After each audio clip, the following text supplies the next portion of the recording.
You're listening to The Buzz with Bernadette, your weekly hit of what's happening around Perth, from local events and foodie spots to guests dropping in and a bit of juicy gossip too. I'll be chatting with interesting Perth people and keeping you in the loop. Let's get into it.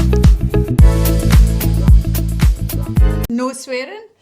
No, we can swear. Do you know, I had a guest on... Fuck you now. I had a guest on a couple of days ago and every third word was... All right. Okay. I was like, okay, maybe not that much, but I didn't really specify. All right, we'll try and hold back a bit, but there will be perhaps a swearing. That'll be the start of the podcast. I have a tiny head, a big head, tiny head. I had a Scandinavian boyfriend and he had a massive head. And once you've noticed someone has a big head, you can't unsee it. And I used to sit and look at him at dinner, and he was really nice, and his name was Jan. Well, he's not dead, he's still alive. And he had this massive head, and I'd look at him at dinner, and all the way through dinner, all I would be thinking of is how big's your head. Like, and it just stay with this person for the rest of my life. Well, no, it was never going to be that, but yeah, weird. How long did you last? I was working in a Spanish holiday resort as a holiday rep, and he was a rep as well. So it only lasted for the season. It wasn't like the It wasn't like the CEO. No, he had a car. He had a car in resort, and nobody has cars. So that was fantastic. Like. You were really... Like, the equivalent nowadays would be, like, he had a McLaren, but he had a Renault Clio. But, in a holiday resort when nobody has a car, he was like, oh, he's got a car. That's a big deal. And he's Scandinavian. He was from Denmark. That's a big deal. Welcome back to The Buzz with Bernadette. Today we've got an amazing special guest. It is Gill Cordiner. She's a comedian. She's a fabulous comedian. But let's start, just quickly tell us how you got to be a comedian and what you did before. Well, I was a jeweller before. I think, like a lot of women and a lot of mums who have children and get to a point in their life where they've spent a huge portion of their life sort of caregiving, and you kind of put a lot of joy and a lot of effort in everyone else's enjoyment, and then one day you wake up and just think, I'm actually a wee bit unhappy and there isn't much joy in my life. There's no nightclubs, there's no parties apart from like kids' birthday parties, which are grim and hell on earth, and nobody should have children's birthday parties. Nobody loves them, even the children hate them. And I found myself at a sort of point in my life where I think I felt a wee bit invisible, I felt like I'd ceased to be that sparkling, wonderful creature that perhaps I used to be. Because middle age is hard anyway, and once you've raised your kids, it kind of feels like there's like there's a bit of a lull. Yeah, total lull. And you just think, whoa, all of a sudden I'm just one of those invisible people. I was in a shop one day, and it occurred to me that this would be the right age, and this is at 52, it would be the right age to start up shoplifting, because nobody pays attention, right? I know, but I was in this shop, right, and I genuinely had money to burn, right? Like, I had expendable cash, right? I was wanting to buy something, and those girls could not even raise their eyes above I watched them asking other people in the shop if they needed help, and they just blind ignored me because I was just this invisible creature. And it kind of hit me like, right, because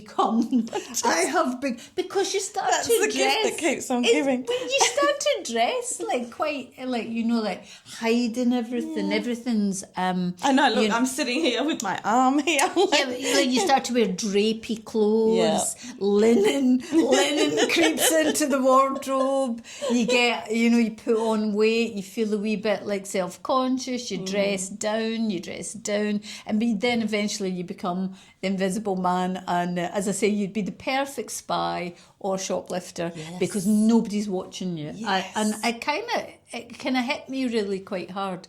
And then a girl I knew was doing stand-up, And I didn't think she was very funny. And I thought, if she's doing stand-up, I could do stand-up. It never occurred to me before. It was just jealousy and spite. And I thought, I'll do it if she can do it. And that was my motivation. It was it came at the right time in my life where I just started to fade away a wee bit, you know. Yeah, that's sad and funny at the same time. It's sad. But were you always when you were going to these kids' birthday parties, were you always the funniest mum there?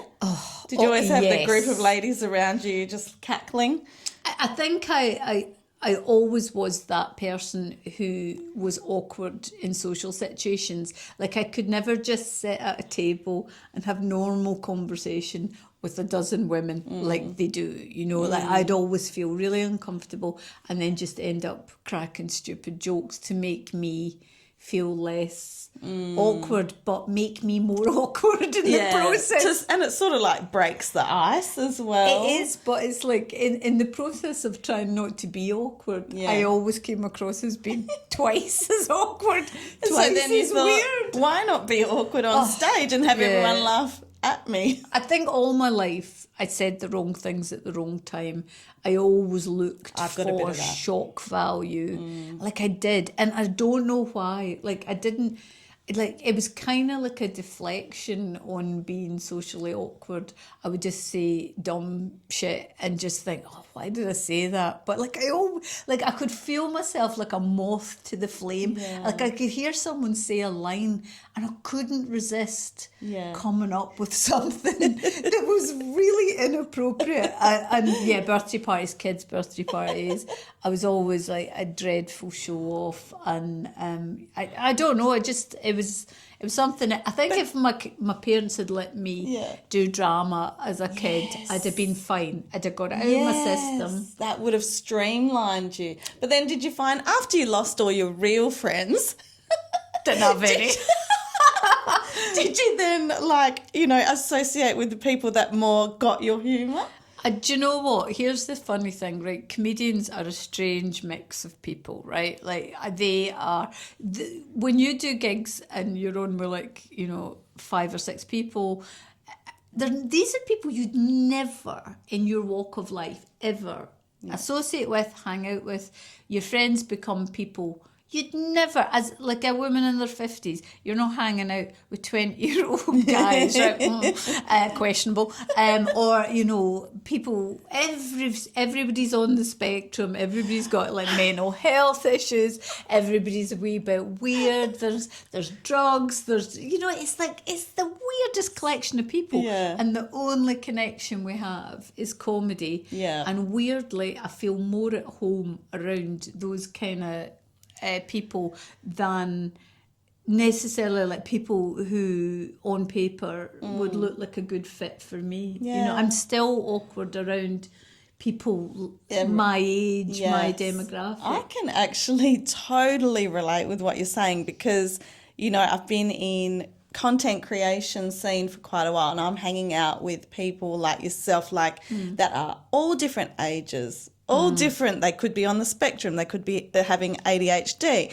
And I love this new community that I'm hanging out with so much, and it's such a creative community, and I find I'm mentally stimulated all the time, which is what I've needed this whole time. So I think it must be a similar situation like yourself. Like, you might have thought maybe you guys had nothing in common, but this one thing has brought you all together. Enough. It's kind of like, I suppose, you see people on work nights out, where they're all working the office, right, and they all go on their night out, and they have that connectivity that sort of like brings them all together. I think in comedy it's the same, except we don't go out anywhere, we just work together. Right. But we work in nightclubs. Yeah, so, but the working is the going out, and you might only need to be there for 1 or 2 hours or something, and then you go home and get on with your life, and it's enough to keep you going, which is great. Do you miss any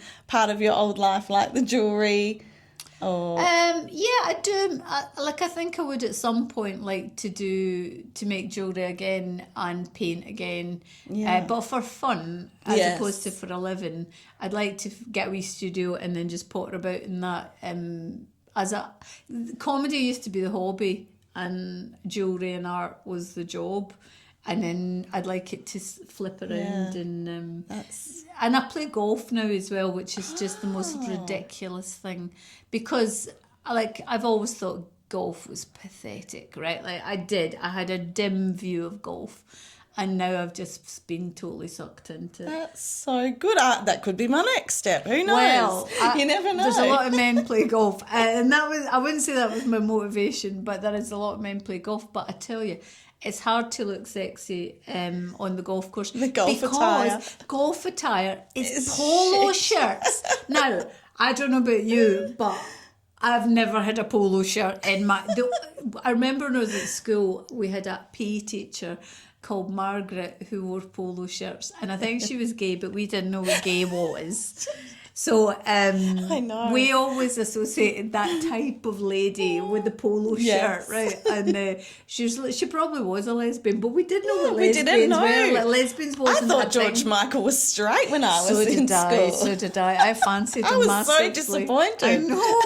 I know, it's horrifying when you see the people you were so attracted to. Even Boy George, I didn't see that coming. No, well, there was something there, but yeah. So the polo shirt, I was always those sort of ladies. Yeah. So now I play a sport that forces you to wear polo shirts, right? And there's literally nothing sexy about it. I don't care what colour you like. There's not. If I went to play golf in a see-through golf polo shirt, I'd still look like a lesbian. Do you know what I mean? Like, there's no... In your mind, that is... In reality, that's bottom line. There's nothing can be done to make that outfit. And I see a lot of the young Instagram golf girls who are all like 20 with massive big ponytails, beautiful tanned legs and tiny short skirts. Yeah. The reality of it is that is not what women are wearing to play golf, you know. They're all playing quite...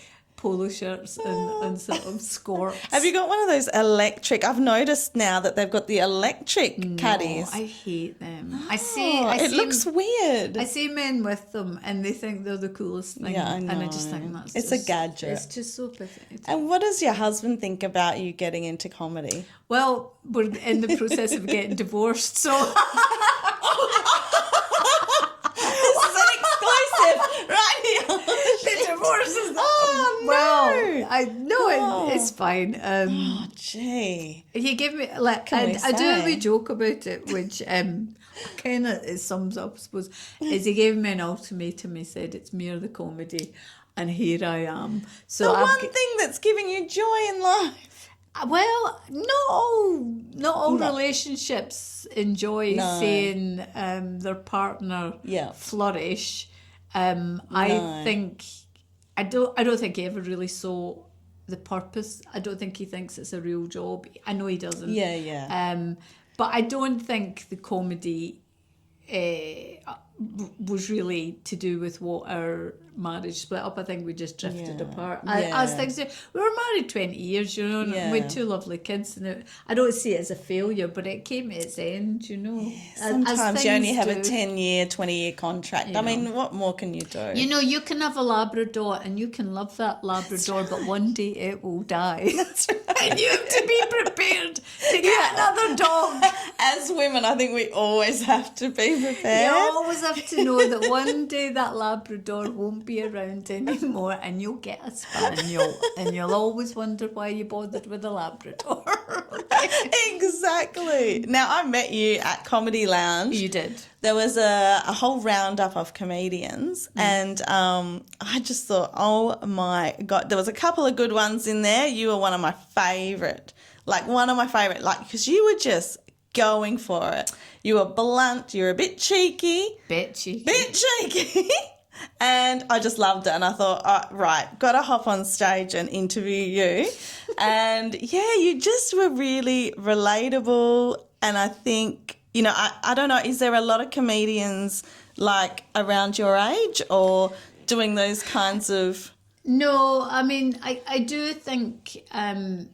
I think you have to, there's a thing about like finding your voice as a comedian, like what kind of comedian are you going to be? And when you start, you've no idea. And then you kind of morph into the thing, like almost like, not like a character, but like you figure out who you are. And if you can figure out who you are early on, it makes it easier to be a comedian, because I think people like you if you're authentically yourself, whatever that is, you know. And I was always cheeky, blunt, outspoken, a bit outrageous perhaps, but charming in a Scottish way. And so I think I did sort of dial into that quite early on, that I was that person. But my age group, like, to start comedy in your 50s is insanity, and nobody, I tell you this for a start, nobody is that supportive of it. Bookers don't, like, when they're looking for their lineups, they're going, they love bit of diversity, a bit of ethnic diversity, fantastic. Male, female, brilliant. Different ethnicities, brilliant. Someone with a disability, oh, that's like the golden ticket, right? But do you know what nobody's going, when they're going, do you know what we really need? We need a middle-aged woman. Nobody's asking for that. And it doesn't matter that half their audience are pretty much middle-aged women. They're never looking for it, you know. So it truly is weirdly a bit of an untapped portion of society. And we do well because we're relatable to everyone, really. And there's so much to dig fun at when you're middle-aged. Like, it's the weight, it's the losing the memory, it's forgetting what you're going to say. It's like dating, maybe, you know, is so different in 40s, 50s. There's so many jokes you can make fun of. Why wouldn't you want a middle-aged lady? Well, the thing is, like, I think young people look at me as a kind of mother figure or an auntie. People my own age relate to me on that. So I kind of cover... An older sister, darling. But I do cover a large sort of spectrum of society, I suppose. So in some ways, I think it's the perfect age to be. And I've never felt better about myself than I do right now. And I turn 59 next month. Fantastic. And I've never felt better about myself. And I truly don't hate aging. I don't hate getting old. I think it's a joy, freeing, you know. It's a joy to be old, because then you're no dead, you know. Yeah, that's right.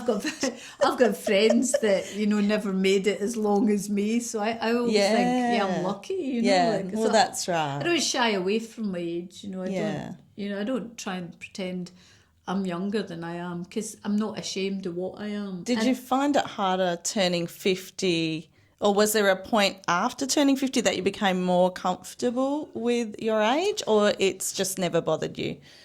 I don't know that it's ever bothered me massively. However, I do think I did lose 10 kilos. Not Ozempic, it was divorce. If I'd known it was that easy to lose the weight, I'd have divorced him years ago. Just saying... Skip the gym, just ditch your husband, okay? It's a good refresh. The weight drops off you, right? Like, only happy people are chubby, right? Miserable people are thin as a whip. Thin as a whip. You see a skinny person, miserable. Does that mean everyone in the Golden Triangle is miserable? I swear to God, right, the happier you are, the more you're chow down at night. You're lying on the sofa, happy as Larry, eating magnums, right? Yeah. The only people that are withering away are people that are brutally unhappy. Worried that their husband's going to cheat on them. Yeah. So I lost a wee bit of weight, and I think that made me just go, do you know what? It's all right. You know what I mean? And, like, I don't know, it's like, for you, but like I'm always constantly looking at people that are my age, you know, like people in the media that are my age, people I meet in life that are my age, and I'm like, where do I fit in that spectrum? Am I a good example of it, or am I a bad example? Yeah. And that's how I think I probably judge myself. But we all judge ourselves too harshly. I was watching Real Housewives of Beverly Hills with my daughter last night, which I loved, right? And then we binged it all day yesterday during the rain. And Lisa Rinna, I just think is so gorgeous. And I said to my daughter, I wish I was beautiful like Lisa Rinna. And my daughter went, you're beautiful. And I'm like, yeah, but no, I know you're saying that because you're my child and that. And I said, but like, I wish I had like a pretty face and that, you know what I mean? And she went, Mum, you have a beautiful face. And so she sees me through the eyes of someone that is untainted by body dysmorphia. Yeah. Whereas I look in the mirror and just like, ugh, yuck, look at this, yuck. And I've had that all my life. Yeah, truly. Wow. Yeah. Well, I'm just going to say I wouldn't want to look like Lisa Rinna because she just... Are the lips real? Oh, no. Absolutely. But trust me, if I had the money, I'd get everything done. I'd have it all sucked. I'd honestly be as tight as a drum. I'd look like a beach ball. Yeah, I'm quite happy. I have no expressions. I'd have a neck job. I'd get boob lift. I'd get you get arm lifts. I'd get leg lifts, tummy tuck, the lot. I even saw a thing that gets rid of your cankles. I'd have that as well. Really? Cankle removal. A decankler. You can get it done in Korea. Because apparently thick ankles are a thing. Well, everyone seems to be going to Turkey at the moment. Yeah, but for thick ankles, it's Korea. They're going one-stop shop. The boobs, the eyes, the everything. But, do you know what's really funny, right? So I'm backstage at the Comedy Lounge and I'm chatting to some comedian friends of mine. And I said, they're all guys, right? And I went, if you could have one free cosmetics procedure, right? Like just free, right? Like without paying for it, anything you want, what would you have, right? And I'm talking to a friend of mine and he's like, And I'm like, I can't believe that he's pausing before thinking about this, right? And then he thinks about it, right? And he really gives it quite a lot of consideration. And then he went, What did he went, I've got 3 spider veins here. Oh my God. Really? Well, he must be happy with himself everywhere else. And then I'm like, for real? Like, that's the worst of your problems? Like, and he went, what do you mean? And I went, well... Do you know what I mean? So what you're saying is when women have got a list, don't we? We've got the list of everything would get done, right? Like I'm not saying we'll go through with it, right? Well, not everyone. You see, I've never had anything done, and I'm going to be the thing of your next jokes because like I don't want anything done. Yeah, I'm in that weird group. I'm in the 1%. Yeah. But I just don't want it. And I know things are building up. I've got the lines, they're building up everywhere. And I'm just like, maybe they'll disappear tomorrow, living in false hope. Well, the funny thing is you lose a bit of weight and you end up with a lot more loose skin. Like my entire body looks like a testicle in an ice bath. You know what I mean? It's like crepey. You can make streamers out my skin. Do you know what I mean? It's like you don't want to go diving out of a plane. No, indoor skydiving. Honestly, arms like a sugar glider's wings. I tell you. You honestly, and that's the downside of losing weight. You just become a bit crepey. But I did think it was quite funny that guys didn't have a list. No, you know. So what you're saying is when you're booked out worldwide. Like, I'll be like Joan Rivers. You won't even look like you yourself. Won't even know me. We won't even know it's you. So what's the point? Never. I'll need to get new. What about Kelly Osbourne? You cannot even recognise her. Yeah. That's crazy. The funny thing is like as much as I joke about plastic surgery, I doubt I'd ever get round to doing it because I kind of it's a bit more of a like I'd get this done, I'd get that done. But I also know none of those things make you happy. A wee bit like, do you know when you're feeling a bit miserable and you just go and buy shit that you don't need, right? Like you go just buy, shop. You come home and the dopamine you get from that shopping doesn't last very long because things don't make you happy. Happiness is an internal choice. Yes, you know. Correct. I'm opening up packages every day and then I just leave them there and go, I feel the same way now. But it was that dopamine hit I was after. So it's really crazy. All right, so let's talk about now what you've got coming up. What have we got to look forward to? Everything to look forward to. I'm going to Aldi next. That's what I'm really looking forward to. Are you going to Aldi? Oh, wow. I wasn't expecting that either. You're really about shock value. Are you getting the Dubai chocolate? No. I'm going to Edinburgh on Sunday for the Edinburgh Festival, which is the highlight of any comedian's year, I suppose. It's not your first rodeo? I've been there the last 2 years. This will be my third year, and I absolutely love it. I never feel happier anywhere on earth than I do walking through Edinburgh. It brings me so much joy in a way that it's hard to really sort of explain the joy of actually physically being in Edinburgh. It's so incredibly beautiful. Amazing. And it makes you, and the festival's so, there's so many people and it's so happy and everyone's there for comedy and the whole thing is just like, it's just the best. It's like every day's Christmas, you know. That is so good. How long are you going to be there for? I am there till the middle of September. Oh, wow. Oh, my goodness. So we're so happy that we caught you right now for the podcast before you go. Otherwise, we won't be seeing you for another, 7 weeks or so? It's 7 weeks. It's times of that when you're going away for 7 weeks, because I do go away quite a bit for work, that you get to that stage where, like, you open the fridge and you're like... It's not even worth buying cheese, you know. Like you start to doing that, like eating meals that involve like two things. You know, like what can I make with? So I'm at that stage at the moment. I'm trying to eat. I ate a pickled onion last night just because there was one left in the jar. I was like, I'll just eat that pickled onion, and I regretted it. And on the flip side, when you're away, you actually get sick of hotel food. You get sick of okay, maybe that's just me. It depends how long you're away. I don't eat much during festivals, which is brilliant because I've actually, after the last festival I did was Melbourne, I've put on 3 kilos since Melbourne, 3 kilos. Gee. But in Edinburgh, I'm so busy that I just run about the city all the time and eat nothing, so it's quite good. And do you get nervous before you go on stage? No.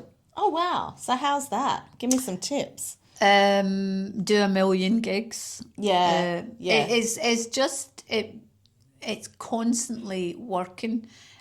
Eventually you kind of are, like maybe some gigs, like if it's a gig where I've never worked in the venue before or I've never done the show before, new people, sometimes that can make me like maybe a wee bit nervous, but like not nervous. Like when I start, my first ever joke I did on stage was, if you want to lose some weight, see there's a theme, if you want to lose some weight, do stand-up comedy, because I've been shitting myself all day. And I had actually had diarrhea 9 times that day before going on stage. I counted it. And you're like, I've got a flat stomach, this is amazing. You just it goes through your bowels. And weirdly, before you go on stage, like normally, it's weird to eat. Yeah. Like you don't tend to eat before you go on stage because it makes you quite sluggish. Yeah. So we'll eat after we work, which sometimes means that you're finishing at 11 o'clock at night, and that's when you're eating. So it's not really the healthiest of professions. It's very hard to work food into performance because when you're full of food, you're just not in a funny place. But then again, Italians eat dinner at 10 o'clock. Yeah. And then go for a walk. So I've been thinking, what is right and what is wrong?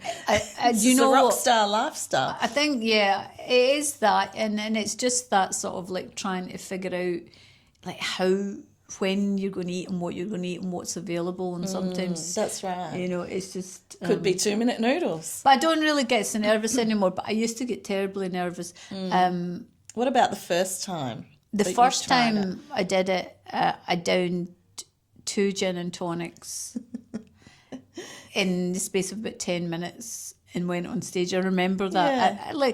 I remember being so nervous beforehand, but weirdly on stage, not so nervous. Yeah. But here's the funny thing. I sometimes do a gong show at the Comedy Lounge, and on Thursday I was... like the MC of the night, so I'm on stage when the acts are on, and they're kind of like just next to me when they're performing, and the light is on them, and you're at the side of them, and strangely, like I've become fixated at watching people perform inside on up close, because you never get that view, because normally you get the view where you're either on stage or you're in the audience. Yeah. But this sort of side-on view, you can see when people's, like when their hands are trembling, you can see tiny twitches in their face, so you can actually see the nervousness of what it does to people. And I don't know if I do that or not, like, because you don't know what you do, and I don't think you're aware of it. No. You didn't, when I saw you, you didn't, I can tell you. I don't appear nervous. You didn't appear nervous at all. But do you feel like you need to have a little quick sneaky drink before you hop on stage now? No. That's somebody early on said to me, if you need to drink to do comedy, you'll become an alcoholic. Yeah. And I thought, it always resonated with me, because I thought, there's something in that. But sometimes it's quite nice. Like, if I'm doing a couple of shows, I'll have maybe a glass of wine. Yeah. But, like, I always drive pretty much. Yes. So, and it's not a good look to be drunk on stage either, because you actually forget, and you're not as sharp with stuff. You miss bits. Yeah, that's what I was going to say. Like, so how do you remember your whole routine? And has there been times where you've missed a whole bit and you thought, oh, shit, like, now I've got to add it in somewhere else, or it just doesn't flow like that? I don't work like that. I'm not a linear, like some people remember their set in a linear format, like verbatim. They will have their set and they will do it as a set routine. Yeah. And it'll be flawless and it'll be the same every time. My memory doesn't work like that. It never has. I'm too scatty. I'm like a cat. I'm like, what's over there? So I kind of have a rough idea as sort of where I'm going, but it always meanders. Okay. It always goes off script. I always ad-lib bits. So when you're learning your new routine, would you just have like bullet points and then just go, I'm going to mention them at some point? There's 5 bullet points. Not even as formal as that. Wow. For me, I'm a Virgo, so this is hard for me to understand. We're list makers, so. Well, I write lists. I just never read them or take them. Yeah, maybe me too. Yeah. No, I have an idea. I have an idea for something. I'll be like, let's see where it goes. Sometimes I'll make notes on it when I think of it. On the fly. When I'm in the car and I've thought of an idea, I'll put it on voice memo. I'll make a voice memo of it and then I'll look that over. But before I go on stage, like, I have bits that I know, and then every time I add to them, sometimes I remember those bits, sometimes I don't. And I never can quite tell which bits of each sort of bit I'll do. Yeah. So I kind of weave in and out of them. So I'm a bit more, I'm like a jazz singer. Kind of got jazz hands. It goes off like it can, like, there's no, it's not written, you know. I'm not, it's just because I've got a scatty brain. Okay, all right. And to finish up, let's just, have you got a new show called Ab Flabs? Is that Abs Flabs. Abs Flabs. Well, Abs Flabs is what I'm doing in Edinburgh, but I actually am bringing a new show to Perth Fringe in January, which I think is going to be an absolute ripper. And I'll have to be subtle how I tell you this one. It's called Sketchy C''NT, right? You can, so I'll see you next Tuesday. See you next Tuesday, right? So it's going to, and it's where art meets comedy. And basically, the premise of the show is I have a fine art degree. I taught life drawing for 15 years, and the show is I draw people from the audience and sort of chat to them and roast them a wee bit. Oh my gosh! So you're going to pick someone from the audience? Volunteers, volunteers. Oh, volunteer. Yeah, do they have to get naked? No, it's just their heads. That was in your last We laugh. require no nakedness, no nudity, please. However, if you're young and attractive, knock yourself out. I'll draw you. Knock yourself out. And you're going to roast them while they're I'll roast them while I'm talking to them, and it's going to be so much fun. I know someone who'd put their hand up straight away. Everybody does. Weirdly, I've trialled it a few times, and at first you're like, I wonder if anyone will like volunteer, and like honestly, you do one person and then everyone wants it, because I do the drawings in about a minute, 2 minutes, so really quick, and it's so much fun. So that's coming in January, and I'm so excited. I'm going to be premiering at Perth Fringe. In Perth. Oh my God, I'm really excited for that one. Well, thank you so much for talking to us today, Jill. I am a list maker. I'm a Virgo. I am constantly reading off. I didn't even look at my questions today because you're that easy to talk to. So thank you so much for coming into the Buzz today, and we'll see you when you get back from Edinburgh. Yeah, absolutely. Thank you so much. Thank you.